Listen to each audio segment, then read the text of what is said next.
అండి, నేను మీ doctor Vineela, consultant obstetric and gynaecologist, Medivalley multi speciality hospital, Hanuman junction. ఈ రోజు మన దగ్గరికి ఝాన్సీ గారు ఒక పేషెంట్ వచ్చారు. 25 ఇయర్స్ ఫీమేల్. తను 7 వీక్స్ ప్రెగ్నెంట్. తనకి ఏదో డౌట్స్ ఉన్నాయంట, చూద్దాం. ఏంటమ్మా మీ డౌట్స్ ఏంటి? మేడం, నేను 2 months ప్రెగ్నెన్సీ అండి.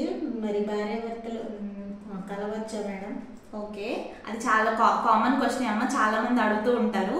ఫస్ట్ 3 ట్రైమిస్టర్స్ అంటే ఫస్ట్ 3 నెలలు, ఫస్ట్ 3 నెలలు భార్యాభర్తలు అంటే డీప్ ఇంటర్కోర్స్ చేసుకోకండి.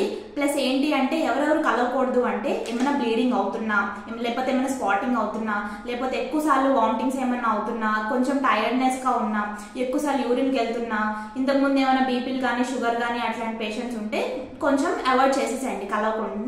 కలిసినా కూడా ఫోర్స్ఫుల్ గా కలవకండి.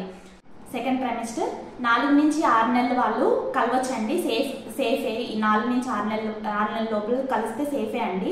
ప్లస్ లాస్ట్ ట్రైమిస్టర్ ఏంటంటే 7 నుంచి 9 నెలల వాళ్ళు, బేబీ గ్రో అవుతూ ఉంటుంది కదా, సో అట్లాంటి టైంలో కొంచెం ఊపిరి తీసుకోవడానికి ఇబ్బందిగా ఉంటుంది పేషెంట్స్కి. సో అట్లాంటి వాళ్ళు ఏంటంటే కొంచెం ఫోర్స్ఫుల్గా కలవకండి.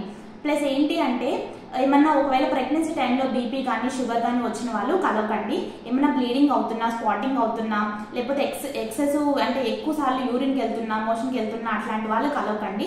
లేకపోతే ఎక్సెస్ వామిటింగ్స్, ఏమన్నా ప్రెగ్నెన్సీ టైంలో వామిటింగ్స్ ఎక్కువ అవుతూ ఉంటాయి కొంతమందికి, అట్లాంటి వాళ్ళు కలవకండి. కలిసినా కూడా ప్రతిసారి అంటే పార్ట్నర్ కన్సెంట్, పార్ట్నర్ కంఫర్ట్ చూసుకొని కలవండి. Thank you all. Hope this video useful to you.